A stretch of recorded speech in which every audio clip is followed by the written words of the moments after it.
Theodore. He's a tugboat and a friendly tugboat too. A friendly tugboat too. Oh, Theodore likes to do the things that friendly tugboats do. Pushing and a pulling in the great big harbor, in the great big world is so much fun. So many brand new things to discover. Waking with the sun, gotta get the job done. Oh, Theodore and Emily, Theodore, Hank and George, and the harbor master too.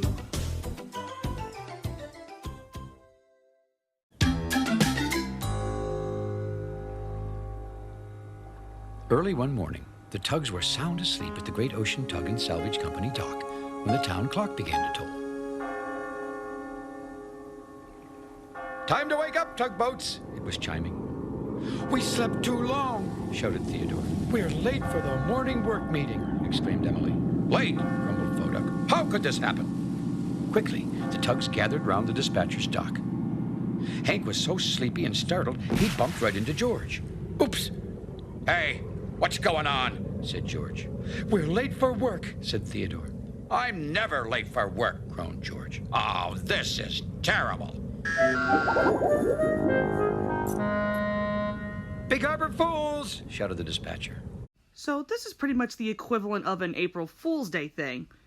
I don't care very much for the holiday myself, but I don't ruin it for those who do enjoy it. However, that's what Grumpy George was doing. He thought the day was completely unnecessary and just didn't see the point of it. Which he does have a point if you think about it. Why only be silly this one day when you can literally do that all year round if you wanted?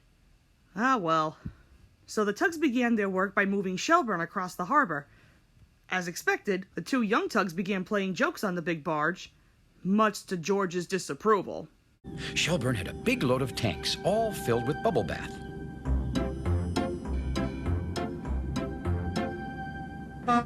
Theodore let out a small, sharp whistle, then hurried around behind Shelburne. Shelburne tried to see who was whistling at him, but he couldn't see anyone. Then Hank whistled from the other side and hurried behind Shelburne. Once again, Shelburne tried to see who was whistling. That's funny, he said. There's no one there. Well, Hank started laughing, and Theodore laughed too. Big Harbour Fools, they both shouted and tooted their whistles, and everyone had a good laugh.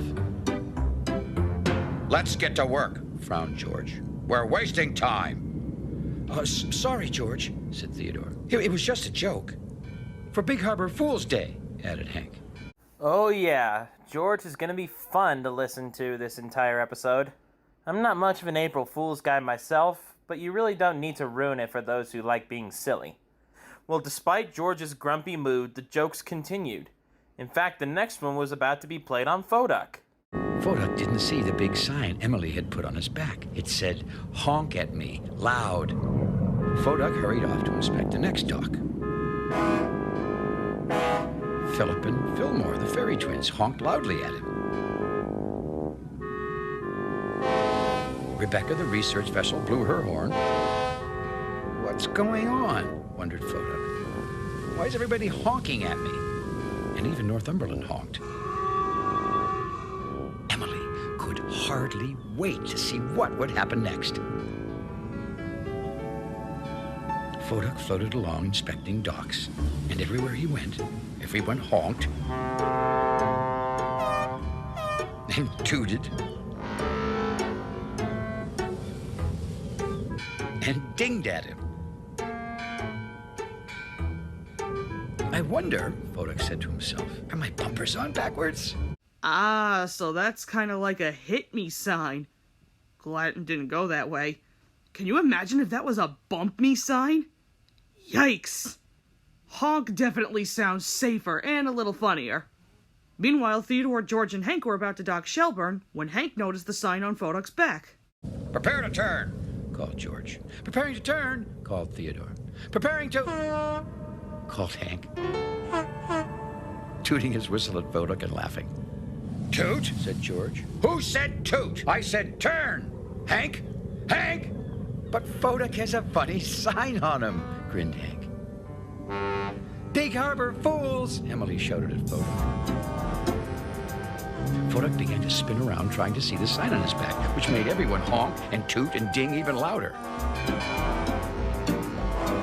Well, everyone, please be quiet, roared George in his biggest voice. I am trying to work. Well, the Big Harbour went as silent as a seashell. Everyone went back to their jobs. Yup. The little fuse in George just exploded. Seriously, does he really need to be that much of an ass about Big Harbour Fools? Well, obviously there's a lot more as to why George doesn't like joking around. That's when Theodore decided he would talk with George and see why he wasn't having any fun. I guess you really don't like Big Harbour Fools Day, do you, George? Well, George just puffed up some smoke. We have some really good jokes this year, Theodore went on. I'm the biggest tug, right? Said George at last. Right, replied Theodore. And I'm the strongest too, right? Added George. Right, agreed Theodore. So I have a very important, serious job.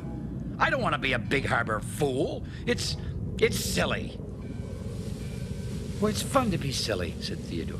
And then he added, you'd still be George even if you were a little bit of a harbor fool, too.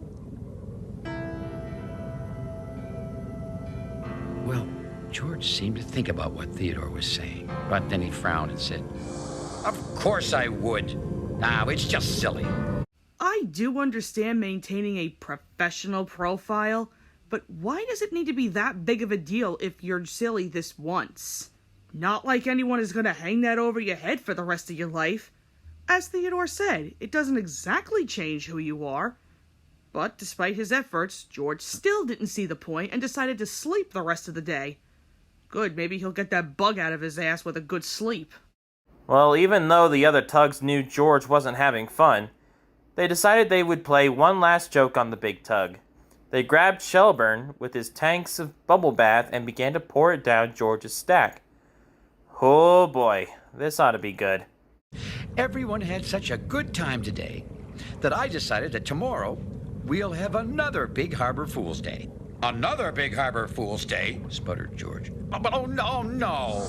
George started to blow up some more smoke. And that's when the most surprising thing happened. Instead of blowing up smoke, George began to blow bubbles. What's going on? Gulped George. He couldn't believe what he was seeing. The other tugs turned to George. They were all wearing silly faces.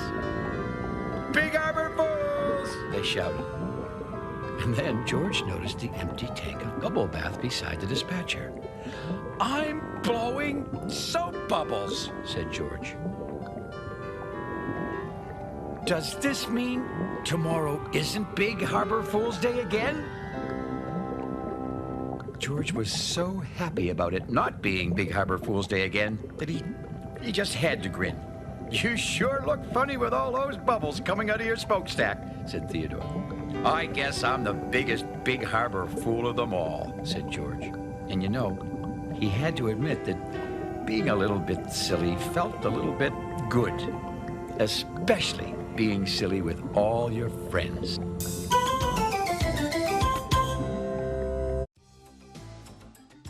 And that concludes Big Harbour Fools Day.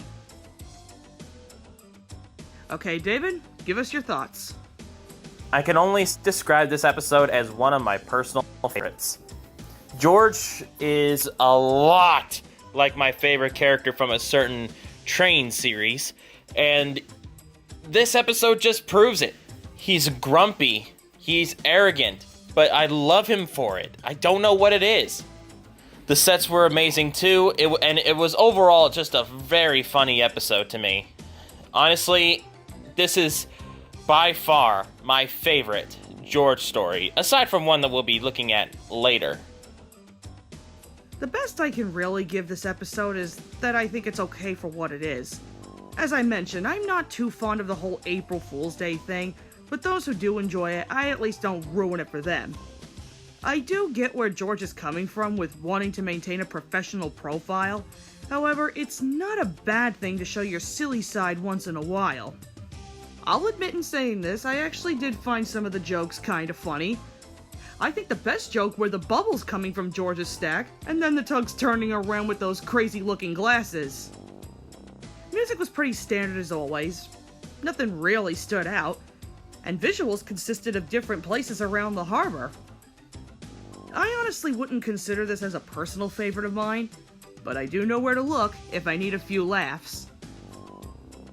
Up next is Theodore and the Grumpy Garbage Barge.